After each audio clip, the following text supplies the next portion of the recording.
Myths, Misnomers, Building and Building Biology Science, which has yours truly playing two roles today, playing the Master of Ceremonies and also one of the panelists, and my dear friend, Paula, who I have already introduced, and she will most certainly say terrible things about me later, and Orem, who I've had the pleasure of getting to know over this weekend.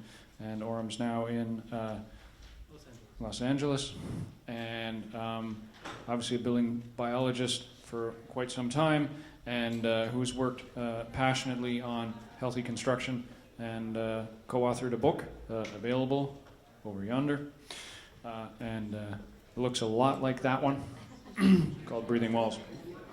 So feel free afterwards to certainly check that out. Thank you everyone for wandering in. I don't take it personally that you're late.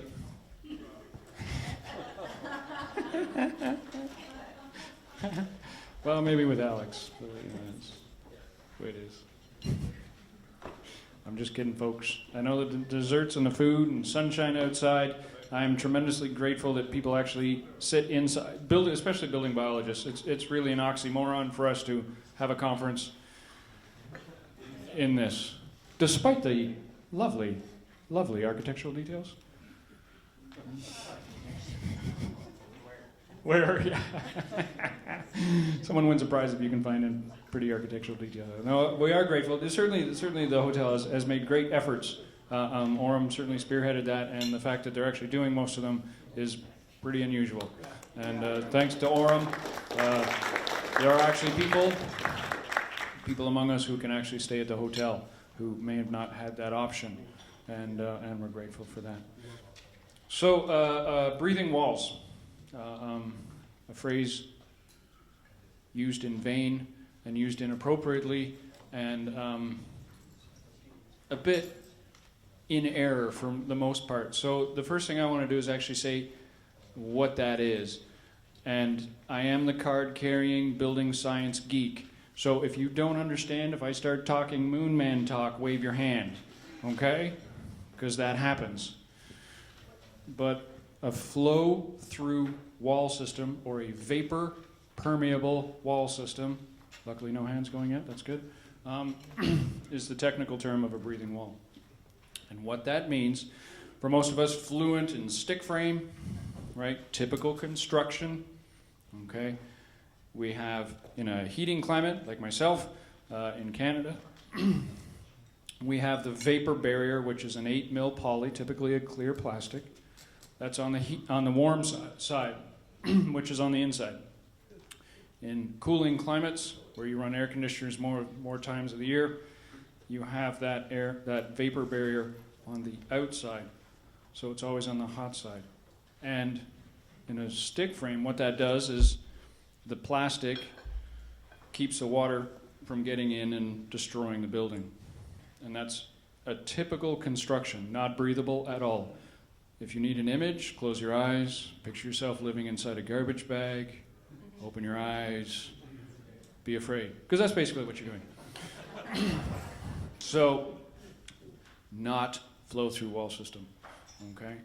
So what a vapor-permeable wall system is, or a flow-through wall system, is in fact a construction technique that allows the safe diffusion, safe movement of water vapor, not liquid, water vapor, through a wall, okay?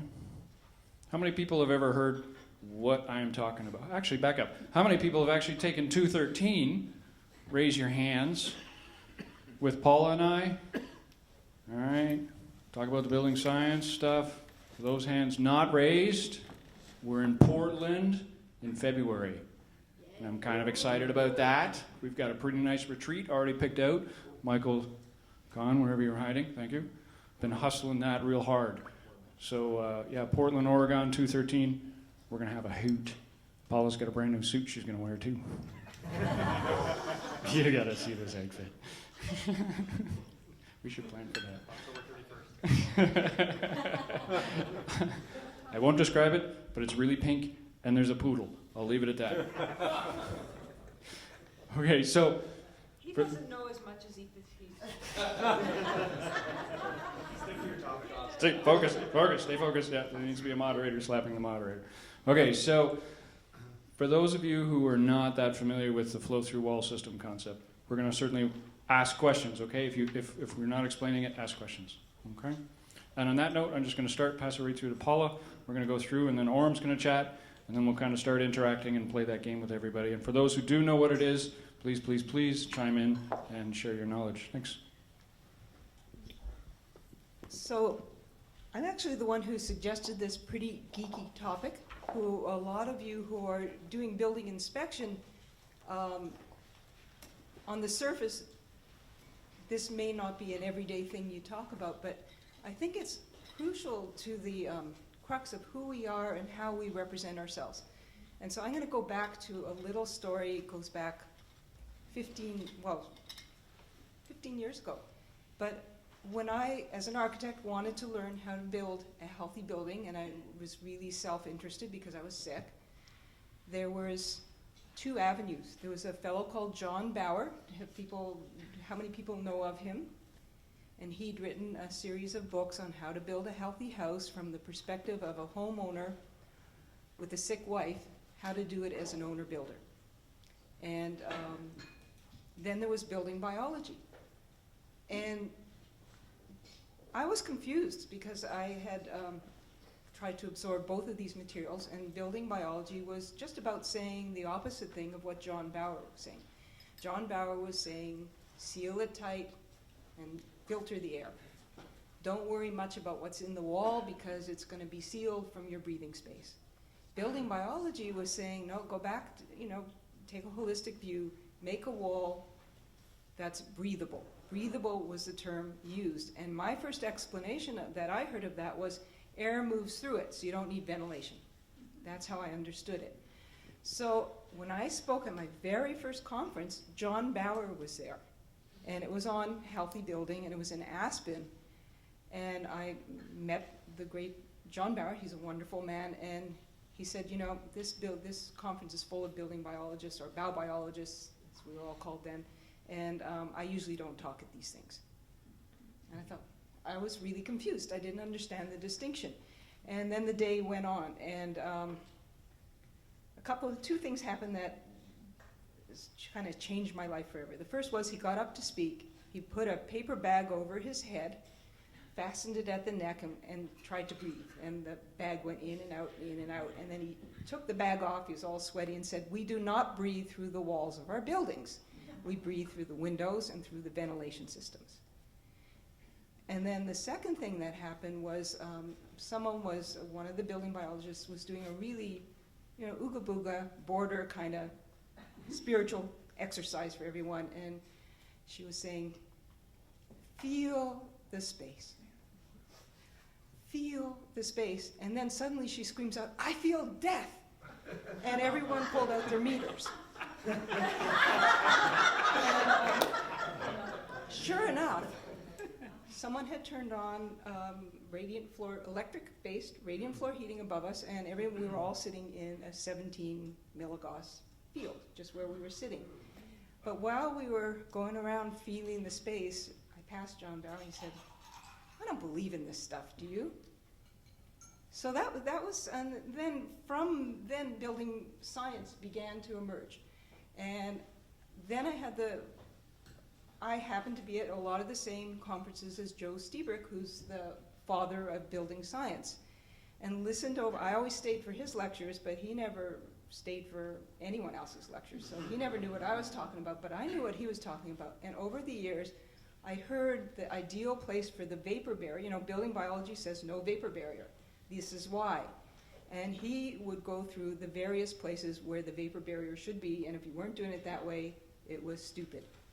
And over the years, that location changed, the name of the barriers changed, because building science was an emerging science. That man has done more for the longevity of 2x framing than anyone. I don't know if that's a blessing or a curse. I always used to say, well, they're not going to last more than 30 years, and then we can start over.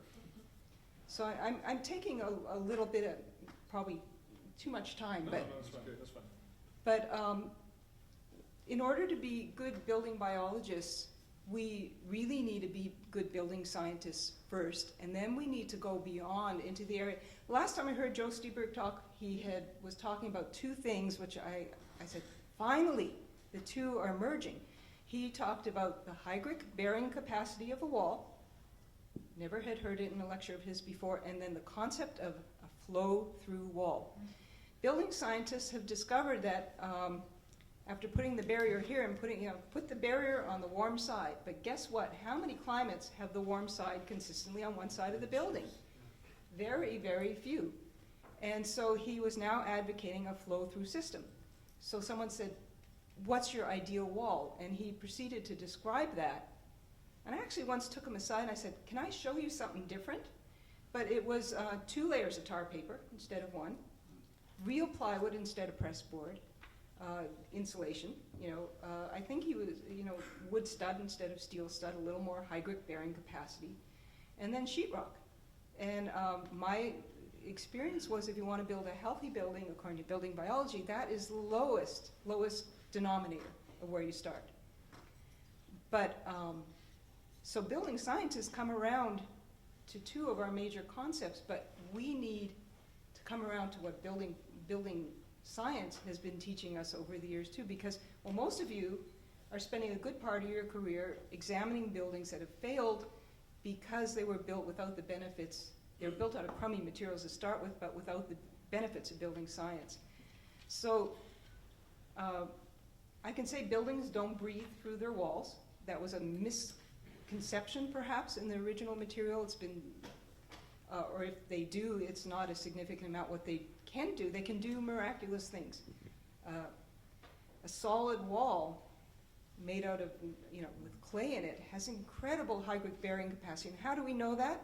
Because there's thousands upon thousands upon thousands of examples all over Europe that have withstood the test of time. One of building biology principles is history of use. Most of what we've been building for the last 30 years is either how many people have taken apart some of these buildings and seen how badly they've performed. I mean, show of hands, how many people have So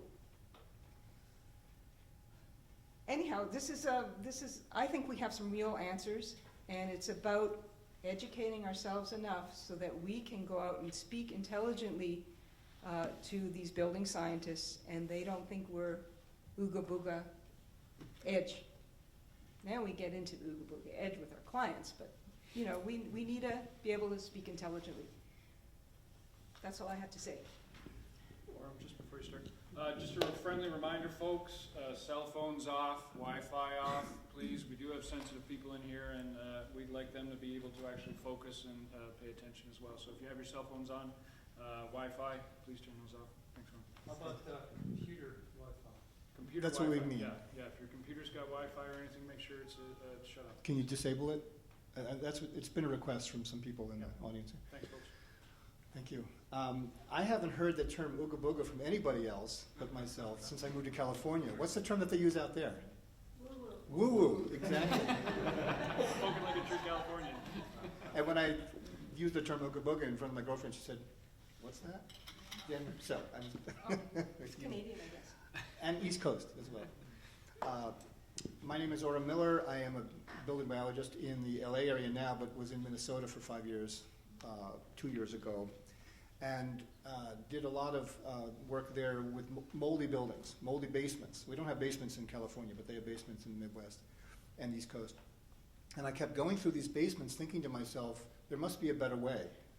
Walls were actually buckling because of the saturated clay soil there and the expansion, the pressures.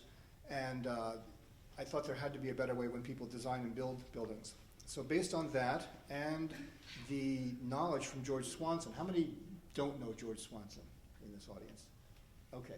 George Swanson is one of the original building biologists who lived in Iowa and moved down to Austin, Texas, where he is now. And he tells us that, for instance, Austin was the first city to adopt vapor barriers and the first city to outlaw them. Okay, so they're really on the cutting edge. And George is on the cutting edge of the cutting edge. That's how I've described him over the years. So this man is a genius. He's the Energizer ever-ready Bunny. You get him started on the phone, you might as well just block off 2 hours of your time because the man just gives and gives and gives. He gives workshops. He's worked with Paula, with her husband, Robert Laporte, in clay straw. What did I say? Straw clay. Yes, straight. We have straight voltage and straight claw as well. Back in Iowa, where they got to know each other, and then they went their separate ways. Robert out west, and Paula and George down to Austin. So he went from a cold, damp climate. Sorry. Okay. I think you all followed that correctly. Sorry for the mistake. So George went from a cold, damp climate, summer and winter. And summer is damp as well. It's very humid in the Mississippi Valley. And to a hot climate, somewhat arid down there. But he is really a proponent of this thick wall construction, which is what this panel is all about. So I heard George speak at an eco fair up in Iowa in the early part of my getting into this career, and he was the last speaker at 11 o'clock of a two-day or a weekend workshop that ended at noon on Sunday, and he started at 11 a.m. That was when his spot was. At noon, the host came and thanked everyone and closed the conference. But 80 out of 120 people stayed, and then at 1 o'clock there were still 60 people. At 2 o'clock there were 40 people. At 3 o'clock I had to go. There were still 20 people there, and then a half an hour later, at this other demonstration of the Eco Village there, someone came and said he finally stopped talking after 4.5 hours. But I wrote all that down. And then when I went for my EMF seminar in Austin, Texas, a few months later, I stayed in the house of a friend right next to where George lives. How many have been to George's house in Austin? Okay. Well, right next to his house in Radiance Village is another gentleman in the TM group. That's how I got to know all of them, named Jim Davis. So George's house was right next door, and I knew George, and I said, let's go out to dinner. So while you guys had some lecture that one night there in Austin, I went out to dinner with George at 7 o'clock. We stayed until the restaurant closed at 10. We went back to George's office, and we were there till 1 o'clock in the morning. 6 hours worth of just a dump, a download from his brain to my pen to paper, which ended up in this book. So, all right, so this book is George's book, but I wrote it for him. And he wrote a chapter of this. He edited all of it, and then one of you actually has an original version of the book that I wrote originally. And then a year later or two, Wayne Federer, another building biologist in Wisconsin, joined us. And he said, you have to bring the standards of this up. You have to get more citations. George will say these things, like walls breathe, but there's no scientific basis for what he says. So we have to try and document that. So Wayne actually sent emails to building biologists in Europe, and he got their opinions about things. So he actually has a great deal of information querying these building biologists. And then he took samples of Duracell, which is here, which we will be talking about, and he sent that to some labs that he knows, because he used to be a chemist at 3M, and they did electron microscopy. So he has performance specs and standards for these things in terms of adsorption, absorption, hygroscopicity. You know, we have a whole technical chapter that Wayne wrote, and he's a brilliant writer. So that's in here. Then I wrote the chapter that follows it based on my work on these green building committees in Minneapolis, which is humidity heaven for mold, okay? And you know, everywhere you go you have mold because it's what? The land of 10,000 lakes. There's so much moisture there, and in the Mississippi Valley. So I learned what works and what doesn't work. So I wrote the chapter on the failure of this thin wall construction with vapor barriers and fiberglass and OSB, oriented strand board, and then Tyvek, and then sheathing right on the Tyvek, right on that, which allows moisture to move through that. So what I wanted to do, and I've already probably taken my time, but can I just take 2 minutes and go through a summary of this? Yes. Okay, all right. So I'm going to give you some of the highlights of this book, which put in words what Paula just spoke about. Now, Paula, her book was also an inspiration for me. Her book is the Bible, as far as I'm concerned. Prescriptions. How many have Prescriptions for a Healthy House?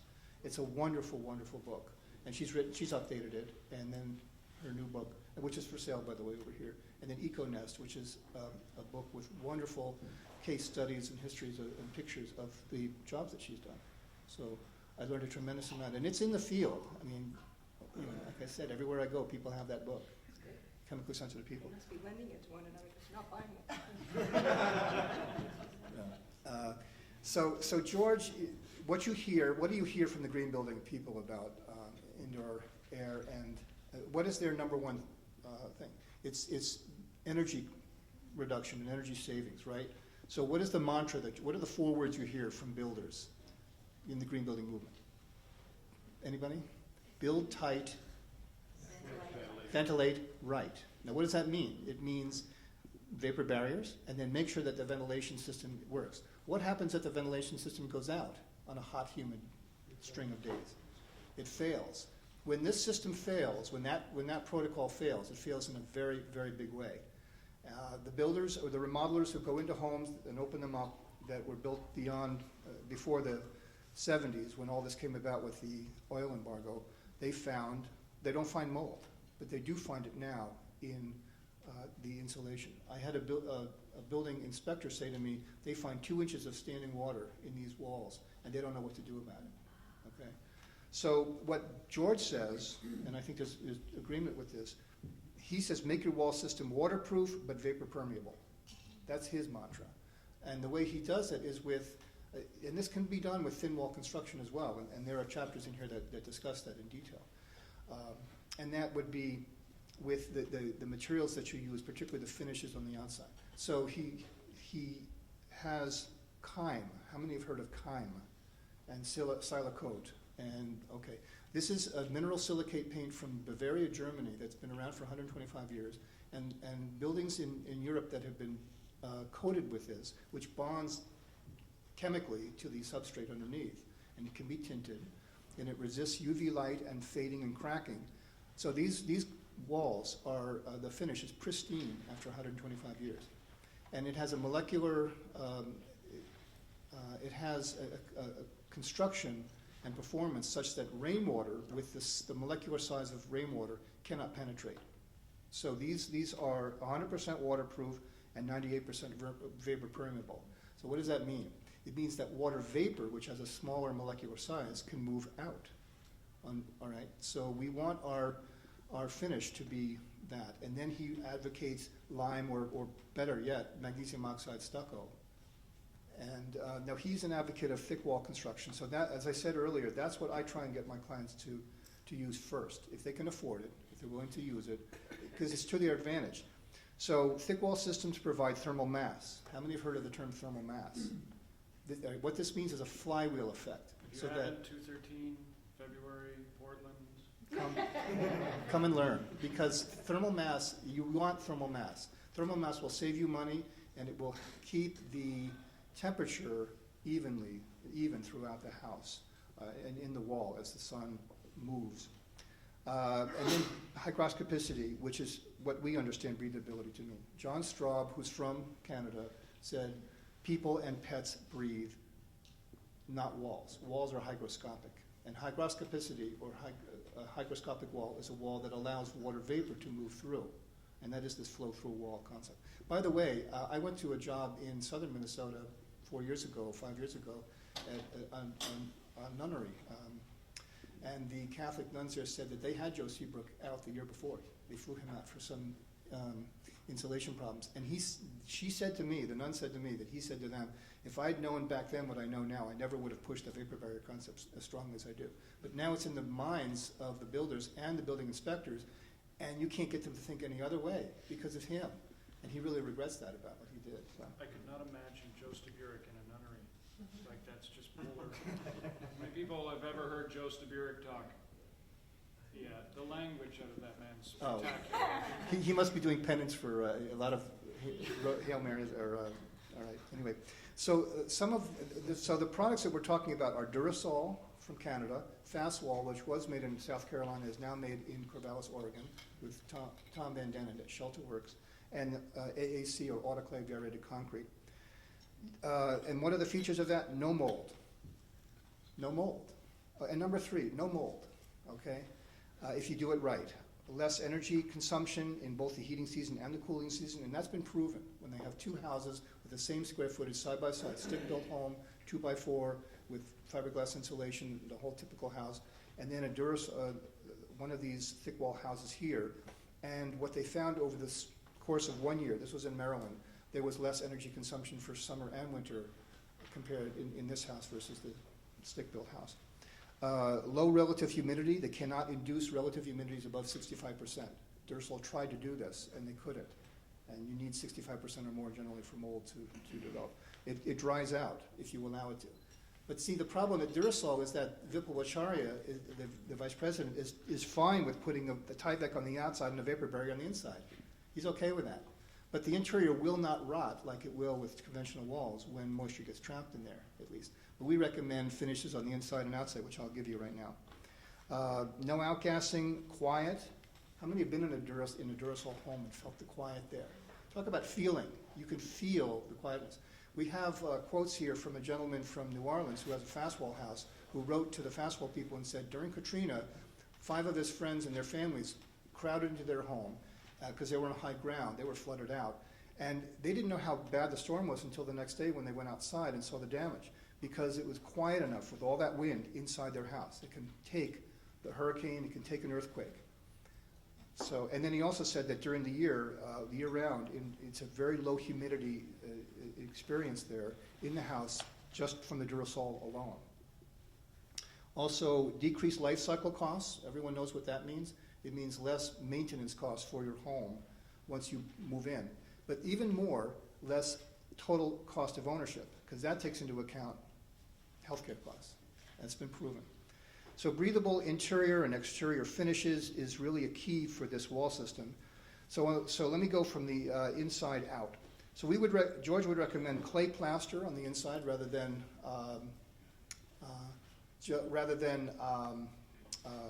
sheetrock, and putting that on dragon board, magnesium oxide panels. These can be bought and used in place of sheetrock, 4x8, 4x9, 4x10. And they're comparable to the high-end sheetrock. And I'll tell you, he gave me the prices in a moment. George is in China, by the way, which is why he couldn't be with us now. He's at the Duracell factory, and he's also visiting with his wife. He has a Chinese wife and a son. And he goes there about 3-4 times a year. And he's doing a project in Thailand right now. So he gives you all his regards. Sorry that he couldn't be here. So clay on the interior, and then the Duracell block, which has a core that you fill with concrete and rebar to give it the internal stability. And they make 25-story Hilton hotels out of this. It's load-bearing and parking garages. And then on the outside, the immediate coat, the base coat, is a parging coat of sand and cement. And that's your air barrier. And Duracell has it in their, not the 65-page manual, but the 20-page supplement. They say that these are the effective air barriers, and the parging coat is one of them. So you don't need plastic on the inside or outside with this.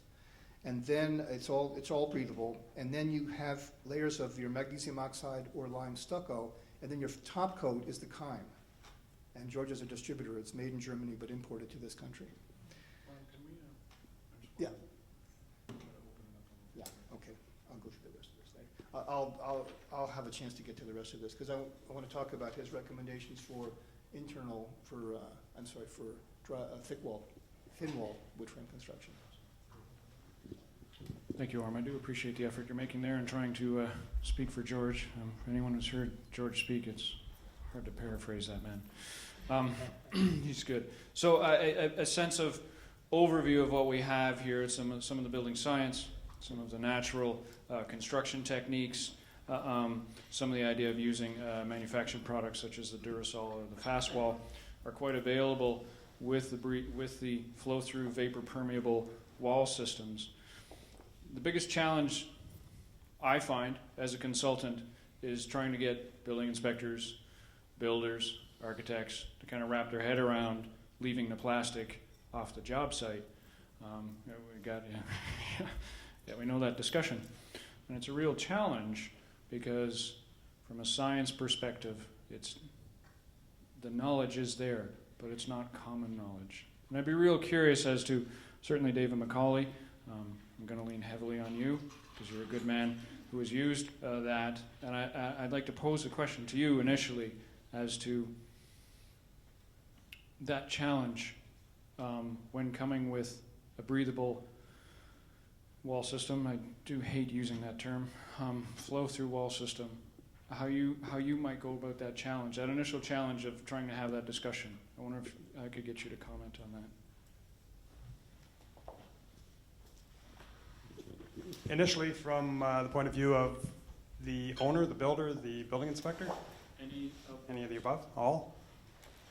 We've certainly had our problems with this and challenges, especially, I can maybe back up from the building inspector because we probably received the most resistance there when they say the vapor barrier is required. But we have, fortunately, Ontario, prescriptive-based code, so they tell you what the system has to do, not necessarily how to do it. And as long as it's sealed by an engineer and an architect, they're willing to accept things that are somewhat variant from the code as it's written. So we've been pretty fortunate with that, and in some cases, especially with the vapor barrier, we've had big issues with that. I know several jobs, several builders, and you probably know some of them in this room too, who would say, well, let's put up the minimum vapor barrier and we'll punch it full of holes before we put the drywall on after the building inspector's been through. And this happens a lot more than you'd care to believe, whether it's the floor or the walls or the ceiling, as far as that's concerned in some cases. But we're not looking at a cost thing here, so it's not like you can save yourself $300 in the whole house by ripping out the poly. It's usually a question of performance over a longer period of time. On my own home, I did not put the vapor barrier in as they required by code, and the building inspector acknowledged, although he was an elderly gentleman, he said, well, you're building this your own house. You're an architect. I'm going to take it that you know what you're doing. And I haven't been to school for a long time. I'm certainly not a building biologist or a building science person, so I'll let it happen. And so sometimes they throw their hands up in the air and say, well, we just don't know, and we'll leave the decision up to you. But as everybody knows, they're taking liability for things like this, and if there happens to be problems down the road, then the liability falls on the municipality. So that can sometimes be an issue.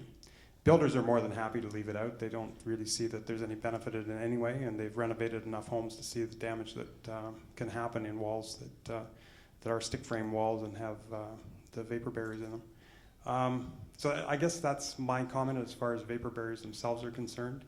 But there is a lot of science there, and I don't know it can be equated, but there's a lot of problems in floors, especially concrete floors, and in retaining the flooring there where they put vapor barriers underneath the floor.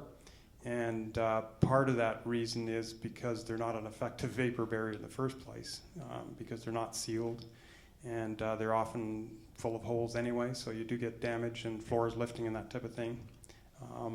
But there's differences in materials as well. So there's a fairly good science, and most flooring manufacturers will actually do their own research on vapor barriers in floor systems themselves, and that's probably something you can turn up on the walls and start to talk about it there as well and get the dialogue going with these people. But I think the research really needs to be there, and that's where some of the government authorities, CMHC for instance, have to come to the fore with this and do the research on it to point it out so the building inspectors and the consultants can hang their hat on something. Oh, he always talks so nicely, doesn't he? He's a smart guy. I like that guy. So one acronym, so the acronym police here. CMHC, for those of you who don't have the luxury of living in Canada, that's Canada Mortgage and Housing Corporation. Luckily, the internet is global, and you can actually get there. They have literally thousands and thousands of research papers, okay, PDFs. And my tax dollars are paying for you to download that. So by all means, if that's where my tax dollars go, I'm glad to see that money go there. Research papers, certainly at Canada Mortgage and Housing Corporation. You can download them. Great stuff for your homeowners. Great stuff for the technical geeks. And CMHC and John Straub, and that'll come to me. The other researcher just retired, Bowtie. No, that'll come to me. Don Fugler. We're doing research on straw bale construction, and there are some research papers on that, and they actually put hygrometers into the walls of this one house, happened to be a friend of mine, through the whole house, and we're actually recording the moisture movement through the house. And it ended up, after a full year, that the moisture levels in the wall were elevated, not of concern, but there was more moisture in the wintertime and less in the summertime that actually started to actually swing throughout the year. And quite an interesting research paper. Also, we mentioned Joe Staburek. He does have building science papers out there on vapor permeable or flow-through wall systems. So I'd be curious, as the builders or architects or consultants, who has worked on a natural or a vapor permeable wall system in their past? Mary, John?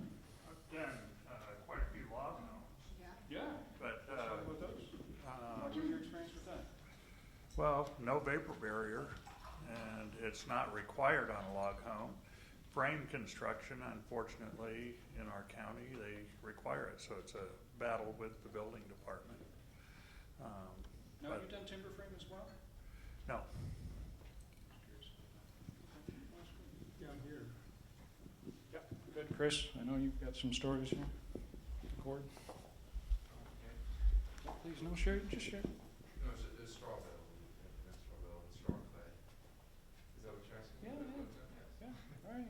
And did you work on a past like with Chris? No, after Chris's, after the schooling there. Have you done any natural building outs? Anything that, where you're interacting with code folks with it, or under the wire? Good. Okay. Thanks, Chris. Anyone else who's actually worked on a flow-through wall system in real life, be a natural construction or David, of course. Mary. No, I want to talk about ICFs too. They're all the vogue in some areas. ICFs. From a building science perspective, they're stupid. Canadians are allowed to say stupid. It's okay. It's French for really dumb. Is that what you want to say? Is that they're stupid? I don't know if anybody's had experience, but they're horrible. So an ICF is an insulated concrete form where it's basically a styrofoam Lego block, and styrofoam on the inside, styrofoam on the outside, this plastic web, and you fill it with concrete. So from a building science perspective, everything's backwards. You have no thermal mass on the outside to actually regulate the environmental exposures to the building. You have no thermal mass on the inside to regulate the indoor temperatures. You have no hydric capacity, and then you put this concrete that actually needs to cure by removing water inside this styrofoam chemical sandwich. But it's such a good example of the insanity of our building climate now. Goes against everything building biology preaches. There's no history of use of these materials. And suddenly, even though there's no history, they're being distributed everywhere and used widely. They're cheaper, they're easier to put together. There's a few reasons, but it's the power of marketing. We talk about the ICFs in this manual. George taught me about this. He's opened up these walls and he found mold growing between the styrofoam and the concrete on the inside. But these Duracell was the original ICF way back, 50, 60 years ago in Austria. And then Hans Walter worked with the Duracell company, split off from them, and then formed his own company, Fastwall, and modified the formula just a little bit. So we had we do have two choices in the world of this system, and Fastwell is now being made available by Tom Van Dennen in Corvallis, who now scores the blocks, so you can actually break those apart as needed to get around walls and corners and such.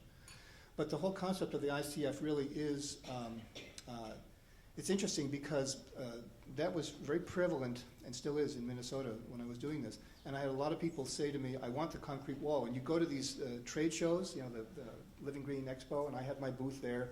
And you go in the section where the builders are, and there are these ICF manufacturers. So you look at the system, and it's all high-tech because of the styrofoam and everything, and they have all their reasons why it's good. All of these things that you hear from the builders, and build tight, ventilate right, all of that is good on paper.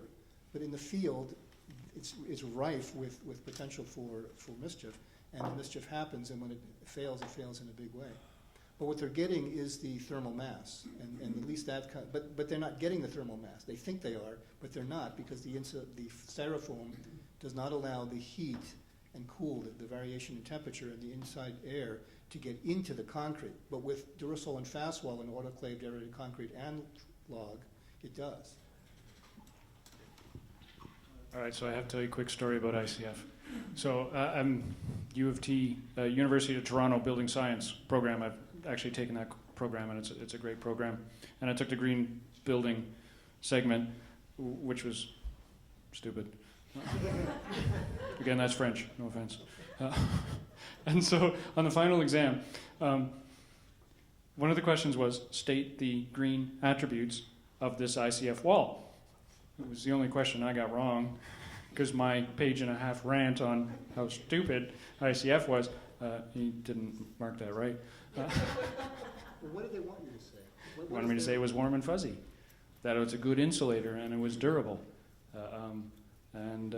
Yeah, but I explained it using building science, which of course that's what the program's about, and I still got that point. I thought about arguing it, but I instead wrote to the dean.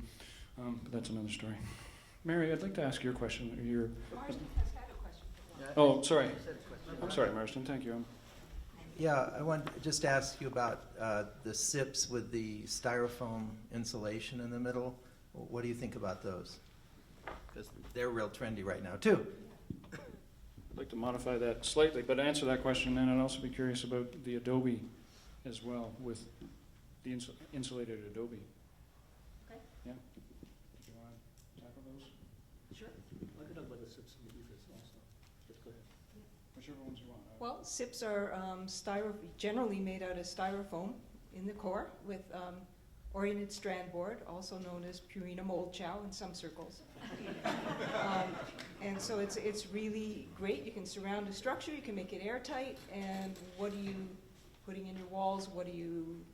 How long does the styrofoam take to break down? What does it do once it's broken down? What else is going into the house? I mean, it's certainly not a building biology advocated material. And then you were asking, On that same track, I'm curious as to your thoughts, because you see that more than I do, but the Adobe with insulation on the inside. Yeah. Or in the on the middle. outside, on the middle? No, Yeah. Rammed earth I've seen with insulation in the middle, but Adobe, the typical way it's done in New Mexico now is you stack the blocks and then you spray them with 2 inches of foam. Or you can do a double wide Adobe, which is very, very expensive. It's still a better wall than a frame wall by far, because you've got the mass on the inside, you've got several inches of highly hygroscopic material that can take the moisture. People always ask me about foam, and the only answer I can give them is, I don't know, and probably nobody does. There's some foams that we know are not good, but there's other foams that are fairly inert, but no one has ever done a study about what happens when they break down after 50 years and turn into a dust powder. So my answer is, I just don't know. There's no history of use. Mary probably has a better answer.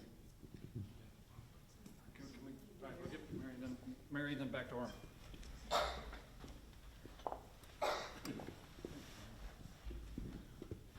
Any material with polyurethane foam in it, whether it's expandable joint compound or insulation, that either foam board or spray foam. So anything with polyurethane foam, even if it's just soy plus polyurethane foam. In order to meet code, it has to have organophosphate flame retardants in it. You can't get foam in this country without it. And there are studies done, dust test studies in households with foam, and the longer that the house exists, the more of these flame retardants bind to house dust and to other surfaces, particularly shiny surfaces.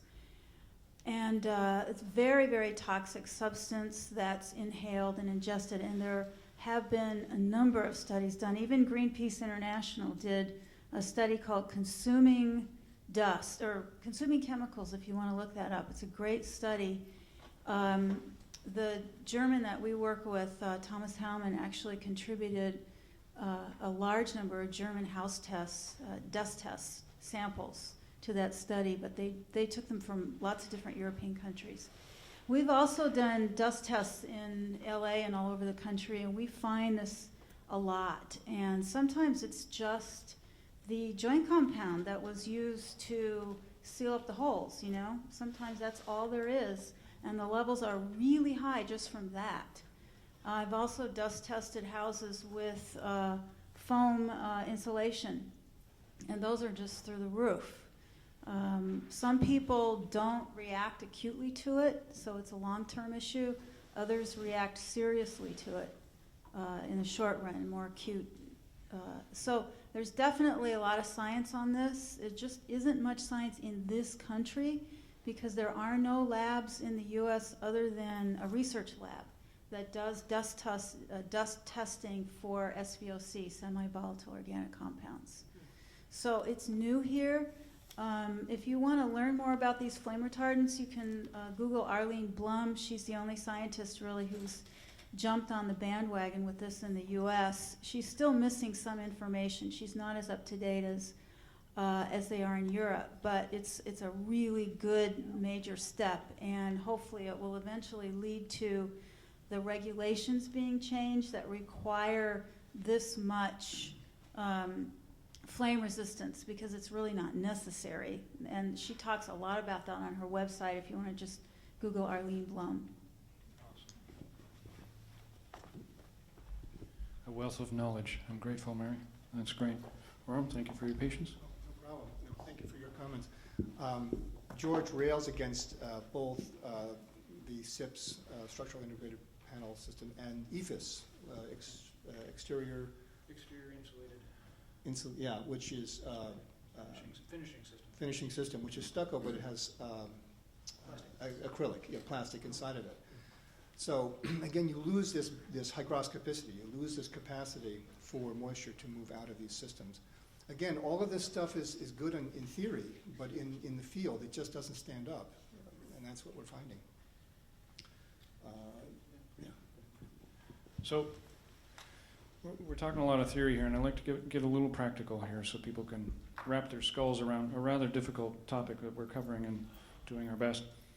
I've worked on Duracell myself, Robert Steller's house, building biologist in Canada. There's more of us. It's okay. So having plastered straw bale houses as well, you get the wall wet and you actually plaster it. For those who've done masonry and jobs, understanding that process. I took a garden hose full on to the Duracell, put it down, go get the bucket, get the trowel, get my ladder, get up there, and I've got about this much space I can work with. And I hose the wall because it just goes, and then it just lets it out nice and slow. Okay? It's really hygroscopic. It makes it tremendously durable because it can take that. If I was to do that to a regular mortar wall, you'd hose the wall and you'd work for a couple hours, right? In the right conditions, and then you'd hose more and work for another hour. You're working in minutes with this stuff because it's so hygroscopic, and then it releases it. It's not holding it and just growing mold. That's called drywall. It's holding it seriously and releasing it, right? And so we need to think that these properties make them tremendously durable. The ability for a wall system to be vapor permeable makes it very durable. And that's something we don't really wrap our heads around. We have a 23-year mortgage. All right, well, in the U.S., you guys can get 60-year mortgages now? I realize that's... You can't get them.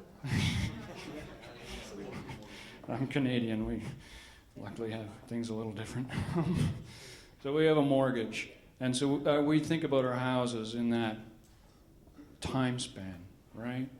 But when we start thinking about durability in centuries, really, that's when we're looking at a really functional building system. Canada Mortgage and Housing did research on a regular stick frame. If you don't do any maintenance, it's good for 23 years before it needs to be bulldozed. About the same time as your mortgage.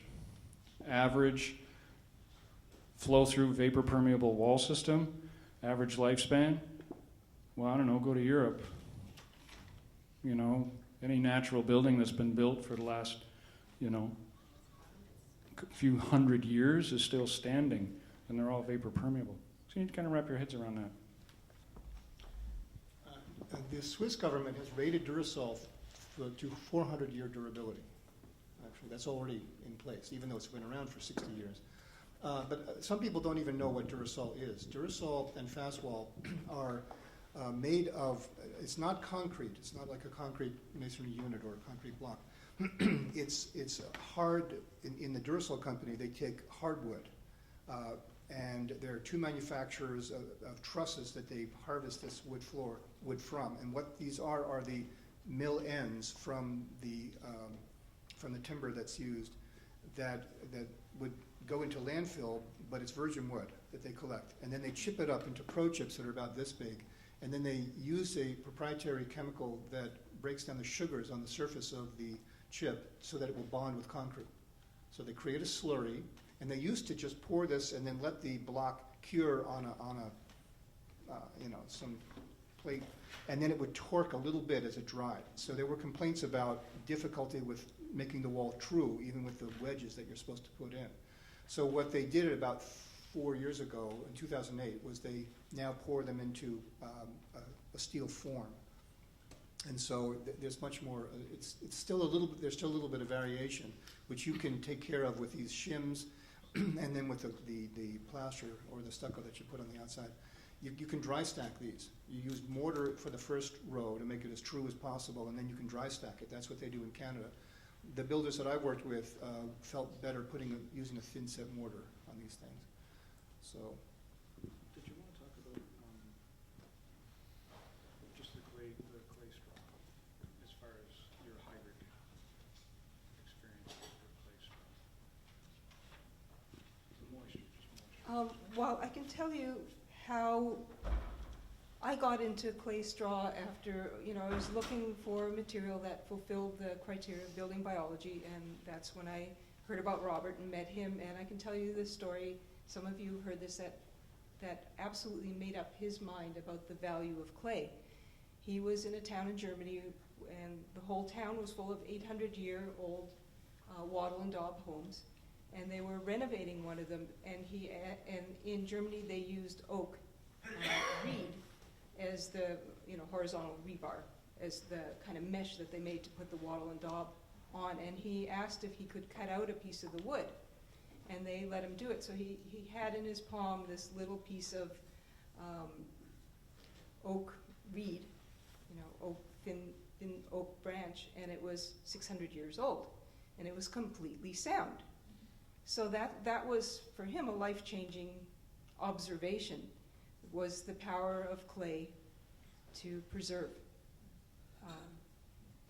That's all I really need to say about it. So it's incredible. We, as smart as we get, and the more we invent, we can't come close to the technology that's already here for us to harvest, is my opinion. Aldo, I'd like to pose a question to Aldo, because he has an interesting version in that very little, if I'm correct, you use very little vapor barrier, and typically. We don't use it. I don't use it. Is it a new process? Is that something being introduced? The use of vapor barrier in Mexico, and if so, from a building set builders and professionals who don't do that, how do they handle that? There have been some attempts to introduce that into Mexico because it's less expensive, and people are not interested. I mean, why would they change the way they have their house built? Because I mean, after all, the traditional system is, the very old is adobe, and then after that it's brick, and it's not even a machine-made brick. It's basically cooked adobe. So why change? There's no smart reason to change. So people don't care for it. I mean, you could see some houses that were built that way and never sold. Really? Yeah, really. They had to rent them out. Bought by expats moving down there. Yeah, right. Anybody interested in one? No, basically it just rented them out because they wouldn't sell. So I think it's something has worked, okay, and for a long time. why change? And I think I agree with Paula, when they make new things, they try to make a system that's more complex. Systems tend to fail when they're more complex. The simpler they are, the longer lasting they are. Yeah. And I have a question, by the way, if anybody has worked with Chipcrete. I would like to know your experiences with Chipcrete. What was that? No, Chipcrete. Walls made with Chipcrete. Only in art class. Only in our class, right? Okay. Oh, it's basically concrete with paper. You could, it's like they use very much the newspapers. They make it into a slurry kind of thing, and they add cement, and they make blocks with it, and they build with it. I can give you a number of someone to call. Okay, I'm just interested in knowing their, general experiences, because basically I'm married with Adobe and brick. Why use concrete when you can use Adobe if you care about the planet? Yeah, right. I'm married with that. But I don't know. It seems kind of interesting to me to know what experiences other people have had with that. I've worked with thank you. Chipcrete. Chipcrete is a pretty common material used to put over top of concrete to level it out. And it's a gypsum and concrete mix, very lightweight. No. Chipcrete is I don't know if you know the form Chipcrete, but I think it's just the gypsum in the concrete mix. And it's lightweight. They use it to level floors, generally speaking, a 30, inch and a half thickness. Radiant heat, right? I guess it can be used for that. I know I worked for a long-term care nursing home private company, and they did this commonly. They put wood deck down like wood eyes and things like that, and then they put this Chipcrete over top of it. And they've had huge failures in this system all over the place. It was done and it's commonly done for acoustical reasons to level the floor and also to provide better sound separation between floors.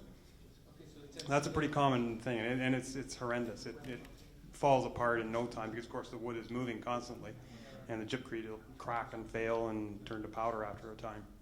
So I don't know. That's not the same as what you're talking about with the walls, though. No. But anyway, Sorry, moderator. Panel, all at once. Thank you. I have some comments about concrete. Would you be able to talk about Something about No, just that I the could put you in touch with the vapor permeability of concrete. George we have a chapter here on concrete. How many remember the term concrete sickness from, there's actually a German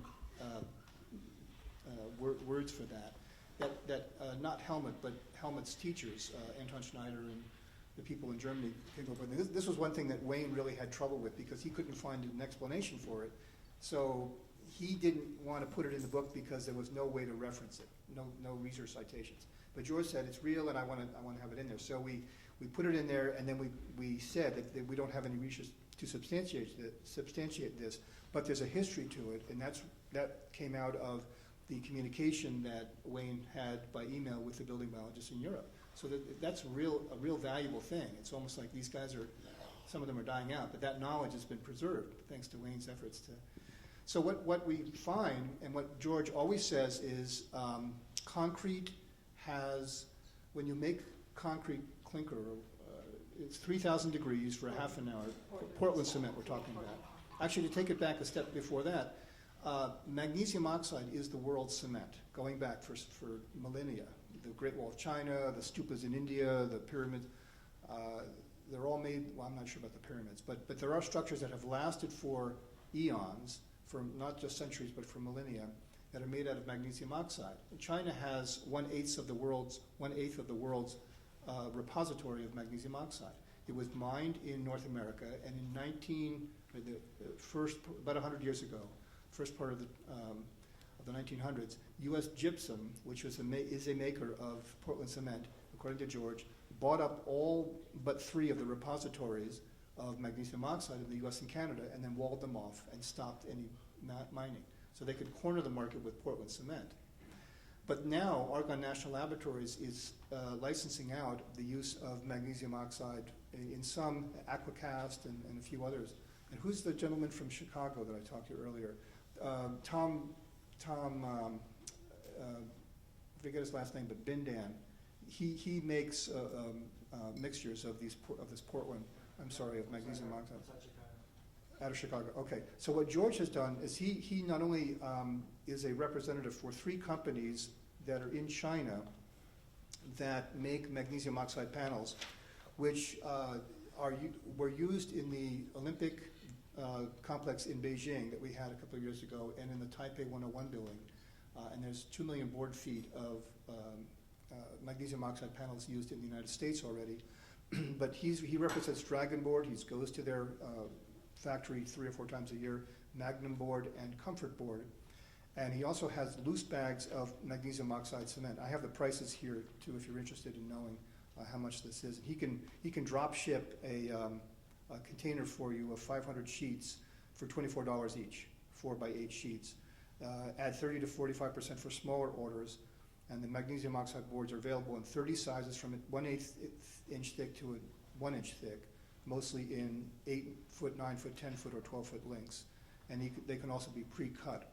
And by the way, I can talk to you after. yeah, okay. And he wanted me to mention that the Duracell house, fast wall house, and magnesium oxide panels significantly reduce EMF. And this was proven with Jim Beal in Austin. So that's something to keep in mind. In fact, in this project that Spark and I did in Minnesota, for an extremely electrically sensitive couple, actually two brothers and then their wives, so they were retiring in this, and 3 out of 4 of them are extremely electrically sensitive. The workers couldn't, their cell phone would ring, but they couldn't talk on it. They'd have to walk around inside the Duracell house to try and find a connection, so they had to step outside. So what we say is don't use your phone on the inside. We'll talk about that tomorrow. But so anyway, the Duracell the magnesium oxide, there's also bagged cement, and George sells that, and you can use that for stucco on the outside of the house. And he holds workshops where he teaches people how to use this down in Austin, and so does your husband with your straw clay. You have workshops as well, right? Thank you, Arms. There are 3 types of boards: Dragon Board, Comfort Board, and what was the third one?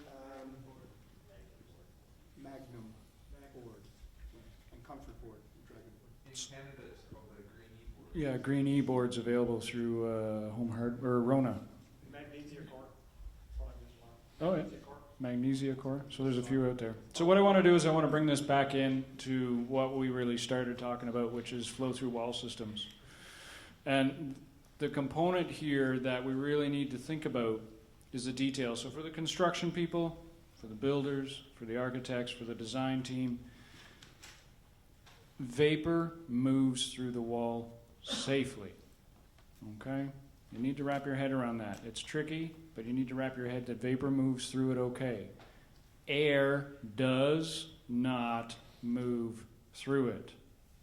Okay? And your attention to detail, to your air barrier, is paramount. That has not changed, that does not change, it will not change. Your attention to sealing your air barrier is critical. But not with plastic. Not with plastic, just with stucco, with proper detail, but we need to make sure that your air barrier stays intact, because any construction technique, thousands of years old, okay, well, they may not have had windows thousands of years ago, but the detail focus is that your air barrier needs to be solid. If you make a solid air barrier out of some material, obviously we want you to use the natural ones, but if you're making a solid air barrier and it is tight, and you use a blower door for building geeks, you can get the blower door out and play that game. All right, I'm looking at the builders in the room here. If you don't own one, get one, or get to know a guy who's got one, because they're a ton of fun. Okay? I own one. I will travel to wherever you live. But if you understand that the air barrier is the key to success of a vapor flow-through wall system, if your air barrier is tight and solid and cohesive, top to bottom, if you can put the pen, design detail person here, if you can put the pen on the paper and trace it all the way up and around the house and down, and your air barrier is tight, you can build it. without a vapor barrier, okay? So we need to think about that as a design detail. I know, Aldo, you're like sketching. I'm like, why are we fighting with it? Aldo, I'm grateful that you're here. But that's really, really key. And so we're just going to do a quick little wrap. That's my last bit. We're just going to go down here. I'll give it to Orem, and then Paula can have the last word, and we're going to take a little break. Thank you. George is fond of saying, I'm sorry, let me get to that second. Again, let me remind you that Duracell, in their 20-page supplement that they have as a download that's available to anyone from their website, there's a 65-page owner's or a technical manual on how to use this. And then there's a 20-page manual on finishes that has the following information. I mentioned it before, but I'll reiterate it. And that is that this first coat on the outside, this parging coat as they call it, of sand and cement, acts, according to them, as a sufficient air barrier. Would you folks agree with that? Yeah, okay. The other thing is on the Dragon board, I wanted to mention a story that George tells, and that is he would have, this can be used in 4 applications in a wood frame home. If you can't, because I have clients who couldn't afford the Duracell, you know, they just couldn't. So we went with the wood frame construction. And you can use it for sheathing, which is the layer that goes outside of the studs. You can use it for drywall, which is on the inside of the studs. You can use it for subflooring, and then you can use it for roof decking. And what George said is there was a spring, maybe 3 years ago, when they had a lot of rain for 3 months and a lot of water, and they had stacks of the Dragon board outside. I don't think they had a tarp over it. It was in puddles of water. And when they needed a sheet of it, they'd take a sheet off, spray off the mud, bring it inside, prop it up, and let it dry for 1 to 4 hours, and then it was ready to go onto the wall. And you can't do that with the wood product. Now, the other thing he says is Dragon board was made by technicians in China who understood hygroscopicity and designed it in such a way that it will withstand moisture. Now, remember, Peter Sirk actually taught me this some years ago. And Larry also, and they're quoted in this book, that it takes, you have about 24 to 36 to 48 hours before mold will grow to the hyphae stage, where it causes spores, and then it releases these mycotoxins. And so that's the time that you have to dry out the materials. These materials dry out within that time. That's why there's no mold that is generated, unless you put plastic on the inside and outside. But if you don't, then they will dry out, both to the inside and to the outside, because we recommend just applying American clay to the inside, and you can make that in the hands of a good, experienced plasterer as smooth as drywall. You could also put Dragon board over that on the inside. But George said that the technicians who developed Dragon board have developed it in such a way that it can withstand moisture, so it's certified for exterior use as sheathing. There are some gentlemen from the U.S. and Canada who went there. For instance, the gentleman in Nevada, in Las Vegas, who makes Chipcrete. He didn't get it quite right, according to George, when this gentleman came back here and developed this magnesium oxide panel product here. It will not do well in the moisture, so you don't use it for sheathing, but you can use it for partition walls on the inside. You wouldn't use it for subflooring in a bathroom where you have leaking around a toilet either, for the same reason. But you certainly don't want to use OSB. What happens to OSB when it gets wet? It literally gets weak enough that you can put a finger right through it. Okay, so you do not use OSB under any circumstances. So those are my final words. I've got a question. I'm not a technician or a builder or anything like that. You're building a conventional house with stick frame. You don't want to use a moisture barrier. You don't have to use a moisture barrier, but you absolutely need to make sure that it's airtight, right? And if it is airtight without a moisture barrier, then you should be okay. You need a drainage plane too, though. Oh, we didn't talk about that. Yeah, we can go farther down the rabbit hole, but But we've got a synthesis of 5 it, minutes anyway. where, yeah, Okay. simply, yes, detailed, not exactly. Without, yeah. 213, Portland, February. So, I'd just like to conclude on a slightly different track, and that is, if nature's our gold standard, observe in nature that everything in nature has redundancy built into it. You see a strawberry plant, it has seeds, it has shoots, it reproduces in several ways. You see a sunflower plant, it gives off hundreds and hundreds of seeds to create one other plant. And I think that we need to think instead of absolutes as families of strategies that we use that cause redundancy and give us a safety margin. So just in case your house isn't 300% airtight, if your materials are hygroscopic, if you've built for the climate, if you've got the proper overhang, if you've got vulnerable materials off the ground. So there's several layers that we can learn from nature about how to build durability and buildings that last. And we've just really scratched the surface. Believe me, there's so much more. I would like to thank my panelists.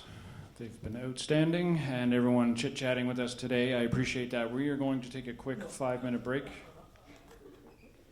We're not taking a quick